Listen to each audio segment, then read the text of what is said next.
हमारे सभी दर्शकों को सादर प्रणाम। जय श्री कृष्ण। आज का हमारा विषय है विवाह बाद पति या पत्नी को रोग कष्ट। आज एक ऐसा योग बता रहा हूँ, यदि लड़की की कुंडली में इस प्रकार का योग है तो जिससे भी शादी करेगी लड़की, वह लड़का बीमार रहेगा। और यदि लड़के की कुंडली में आज जो योग बता रहा हूँ ऐसा योग है तो जिस लड़की से विवाह करेगा वह लड़की बीमार रहेगी। तो इस योग को ज्योतिष के माध्यम से कैसे समझें? दिखने में सामान्य सा लगने वाला यह योग समस्या देता है, और यदि कुंडली मिलान ध्यान से नहीं करें तो फिर बाद में पछताना पड़ता है। तो ज्योतिष में इस योग को भी विशेष तौर से देखना चाहिए। ज्योतिष शास्त्र में यह योग लिखा है और इस योग को ध्यानपूर्वक देखें, समझें। इसको समझने के लिए आपको अपनी लग्न कुंडली ही देखनी है कि कहीं आपकी कुंडली में ऐसा योग तो नहीं कि आपको जो जीवन साथी मिले वह बीमार मिले। तो इस योग को देखने के लिए हमें वही सप्तम भाव लग्न कुंडली D1 चार्ट सप्तम भाव को ही देखना पड़ेगा। और सप्तम भाव में हमें यह देखना है कि सप्तम भाव में कौन सी राशि है। कुंडली के 7वें भाव में जो पति पत्नी का भाव है वहाँ पर कौन सी राशि लिखी हुई है। जैसे ही आपको पता लग गया कि सप्तम का स्वामी मान लीजिए मंगल है, बुध है, गुरु है, शुक्र है, शनि है, सूर्य है, चंद्रमा है, तो फिर उसकी स्थिति देखनी है।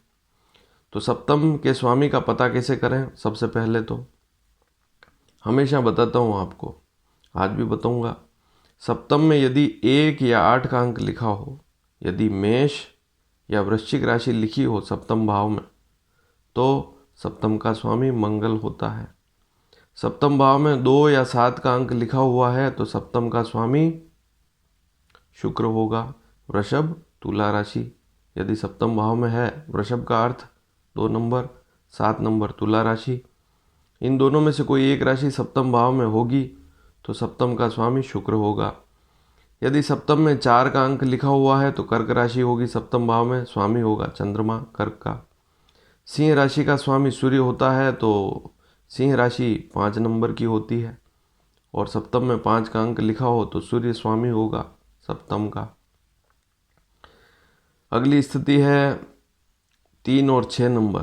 3 मिथुन राशि, 6 कन्या राशि, इन दोनों राशियों का स्वामी बुध ग्रह है। यदि सप्तम भाव में 3 या 6 में से कोई एक अंक है तो बुध स्वामी होता है सप्तम का। सप्तम में 9 या 12 धनु राशि या मीन राशि हो, यहाँ पर आप देख पाएंगे सप्तम भाव 7वां भाव, यहाँ पर 9 या 12 में से कोई एक अंक लिखा हो तो सप्तम का स्वामी गुरु होता है। और इसी प्रकार अंतिम 10 या 11, 10 नंबर शनि की मकर राशि, 11 नंबर शनि की कुंभ राशि, दोनों में से कोई एक राशि सप्तम भाव में लिखी हुई है तो सप्तम का स्वामी होता है शनि। तो आप हमारे इस चैनल को सब्सक्राइब करेंगे तो आने वाले समय में सारी जानकारियां आपको समय पर मिल पाएगी। इस बात को भी समझें और बेल आइकन को भी दबाएं ताकि सारी जानकारियां आपको मिल सके, सारे वीडियो आपको प्राप्त हो सके। तो सप्तम का स्वामी जो भी ग्रह है वह यदि द्वितीय भाव में बैठा हुआ है, सूत्र क्या है ध्यान से समझें। सप्तम का स्वामी, लेकिन कुछ शर्तें भी है, उन्हें भी समझें। सप्तम का स्वामी दूसरे भाव में बैठ जाए तो ऐसी स्थिति में जो जीवन साथी होगा उसका स्वास्थ्य नरम रहेगा। प्रायः अधिकांश आप देखेंगे कहीं न कहीं शरीर में कोई न कोई व्रण, कमजोरी अवश्य रहेगी, क्योंकि सप्तम भाव से 8वां पड़ेगा द्वितीय भाव।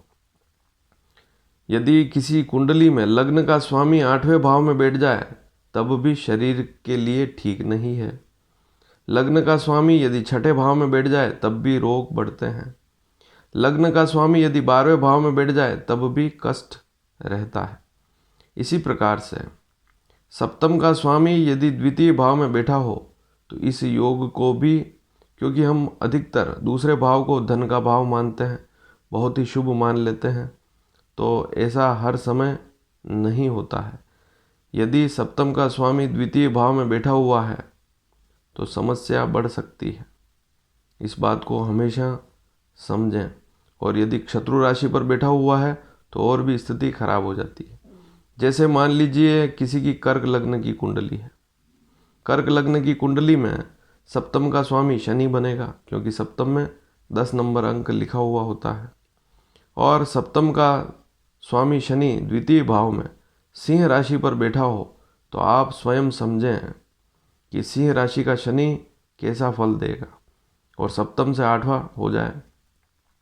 फिर जब कुंडली मिलान करते हैं, मान लीजिए किसी लड़की की कुंडली में सप्तम का स्वामी द्वितीय भाव में बैठा हुआ है, तो लड़के की कुंडली आप अवश्य ध्यान से देखें कि लड़के की कुंडली में भी कहीं लग्न का स्वामी 6ठे में, 12वें में या 8वें में तो नहीं।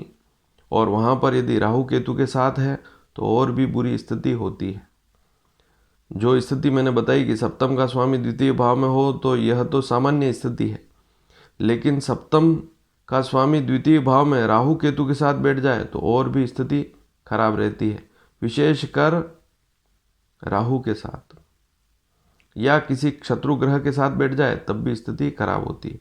जैसे सप्तम का स्वामी द्वितीय भाव में मान लीजिए कर्क लग्न ही है और कर्क लग्न में शनि जैसे दूसरे भाव में बैठा हुआ है, ऐसी स्थिति में वहाँ पर मंगल भी बैठा हो शनि के साथ में, तो मंगल इस कुंडली में योग कारक होते हुए भी पीड़ा देता है।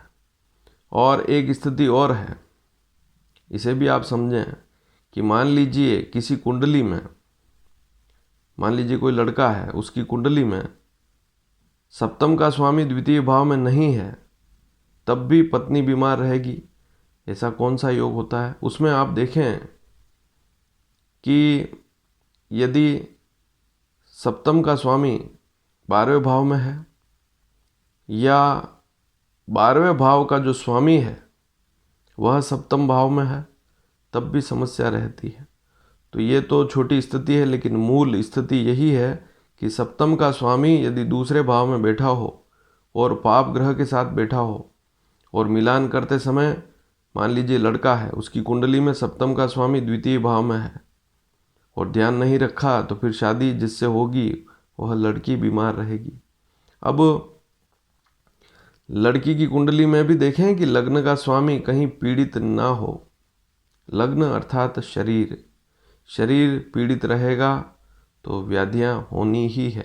और लग्न का स्वामी यदि 6ठे भाव में बैठा हुआ है, अस्त है, या 8वें भाव में अस्त है, या राहु के साथ है विशेषकर, या शत्रु कहीं शनि बैठा हुआ साथ में, लग्न शनि का नहीं है अन्य है और कहीं शनि के साथ बैठा हुआ है, तब भी स्थिति खराब रहती है।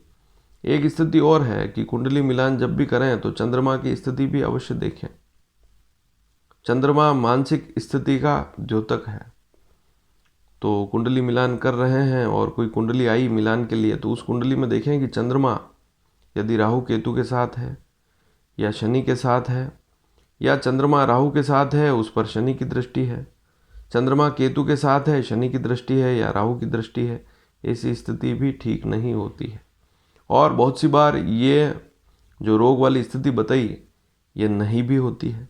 उसका कारण होता है शुभ गुरु यदि केंद्र में शुभ स्थिति में है, विशेषकर द्वितीय भाव को देखता है, या आपका जिससे विवाह हो रहा है उस कुंडली में, चाहे लड़का हो लड़की, उसकी कुंडली में गुरु लग्न को देख रहा है, 9वें भाव में बैठकर या 5वें भाव में बैठकर, या लग्न में ही बैठा हुआ है या केंद्र में बैठा हुआ है, अच्छी स्थिति में है, या लग्नेश को अर्थात जिससे आप विवाह कर रहे हैं उसकी कुंडली में लग्न का स्वामी जो है उस पर गुरु की दृष्टि है, तब भी शुभ स्थिति रहती है।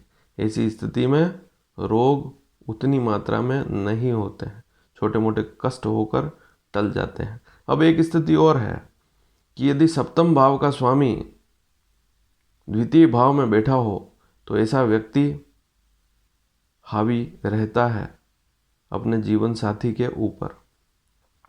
मान लीजिए लड़के की कुंडली में ऐसा योग नहीं है, लेकिन लड़की की कुंडली में सप्तम का स्वामी द्वितीय भाव में बैठा हुआ है, तो पत्नी हावी रहेगी पति के ऊपर।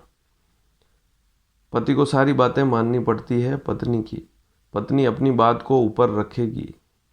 और यदि पति की कुंडली में सप्तम का स्वामी द्वितीय भाव में बैठा हुआ है, तो वह पत्नी की बात कम मानेगा, अपनी बात को सर्वोपरि रखेगा। और यदि पाप ग्रह है, सप्तम का स्वामी जैसे मंगल है, शनि है, तो स्थिति और ज़्यादा खराब हो जाती है। और यदि पति की कुंडली में भी ऐसा ही योग है तो और स्थिति खराब, फिर दोनों झगड़ेंगे, समस्या बढ़ेगी। तो इस स्थिति को भी कुंडली में हमेशा समझना चाहिए। यदि सप्तम का स्वामी कुंडली में, अब उपाय में क्या करें, यदि सप्तम का स्वामी उस कुंडली में लग्न पंचम नवम वैसे तो होगा ही नहीं, तो उसके जाप आप कर सकते हैं। या सप्तम का स्वामी द्वितीय भाव में किसी पाप ग्रह जैसे राहु के साथ या शत्रु ग्रह के साथ बैठा है, तो उस शत्रु ग्रह की पूजा भी आप कर सकते हैं, लेकिन पूरी कुंडली का विश्लेषण करना पड़ेगा। यदि आप ऐसे ग्रह की पूजा कर रहे हैं जो कुंडली में योग कारक है, लग्न का स्वामी है, पंचम का स्वामी है या नवम का स्वामी है, तो उसकी पूजा करना ठीक नहीं होता है।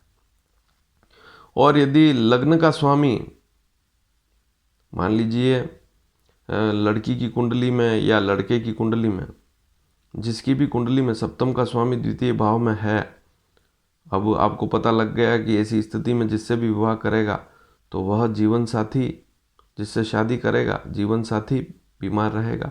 लेकिन जीवन साथी की कुंडली में लग्न का स्वामी यदि केंद्र त्रिकोण में है तो अच्छी स्थिति रहती है। और यदि जीवन साथी लग्नेश का रत्न धारण करेगा, लग्न का स्वामी यदि उसकी कुंडली में छठे आठवें 12वें भाव में नहीं है, तो लग्न का रत्न धारण करना भी शुभ रहता है। ऐसी स्थिति में शरीर में मजबूती बनी रहती है, रोग पास नहीं आते हैं। अब विशेषकर एक बात और लिखी है कि यदि किसी कुंडली में रोग है, किसी व्यक्ति को रोग है, समस्या है, तो उस व्यक्ति को महामृत्युंजय मंत्र का जाप करना चाहिए या पंडितों से करवाना चाहिए। ऐसी स्थिति में शरीर में रोग नहीं रहते हैं। यदि स्वयं करेगा तो ज़्यादा लाभ मिलता है। शिव की उपासना करें, भगवान शिव जी का ध्यान करें और मंदिर जाएं कभी शिव जी के, तो वहाँ पर जल अवश्य चढ़ाएं। और जल में कुशा एक घास होती है जो बाज़ार में उपलब्ध है, बहुत सस्ती होती है। और वैसे तो भाद्रपद मास कृष्ण पक्ष अमावस्या के दिन इसको तोड़ते भी हैं, तो यह खेतों में उस समय बहुत बड़ी बड़ी हो जाती है। तो कुशा जो होती है, पूजन में हम उसे उंगली में भी धारण करते हैं उस घास को, और फिर उसके बाद ही उसकी अंगूठी बनाकर घास की, और फिर पूजन करते हैं। तो कुशा का प्रयोग करें, जल में कुशा डालकर शिवलिंग पर चढ़ाएंगे तब भी लाभ मिलता है। तो उपाय करेंगे तो लाभ अवश्य मिलेगा। और यह जानकारी आपको अच्छी लगी हो तो शेयर अवश्य करें। कुंडली मिलान करते समय छोटी छोटी बातों पर भी ध्यान रखना होता है। धन्यवाद। जय श्री कृष्ण।